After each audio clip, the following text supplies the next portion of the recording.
చేయడం జరిగింది. మరి మీ అందరూ కూడా అప్లికేషన్ ఫామ్తో పాటు ఆధార్ కార్డు, రేషన్ కార్డు పెట్టండి.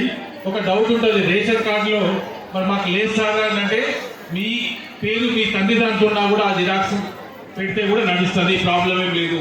అసలు నా పేరే లేదు, మేము విడిపడ్డం చాలా కాలం నుంచి రేషన్ కార్డు రావట్లేదు అంటే ఒక ఆధార్ కార్డు పెట్టండి సరిపోతుంది. That is number 1.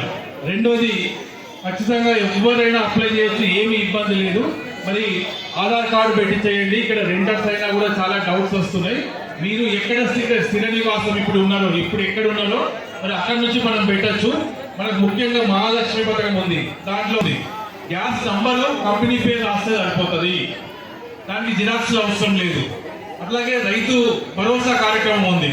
మీరు రైతు అయితే టిక్ కొట్టండి, మీ సర్వే నంబర్లు ఎక్స్టెంట్ రాయండి సరిపోతుంది. మేము రైతు కాదు సార్ కౌలు రైతులం అంటే కౌలు రైతు కేసులో టిక్ కొట్టి ఎక్కడ పని చేస్తున్నారో, ఎక్కడ ఏ పొలంలో సాగు చేస్తున్నారో ఆ సర్వే నంబర్స్ తర్వాత ఎక్స్టెంట్ రాస్తే సరిపోతుంది.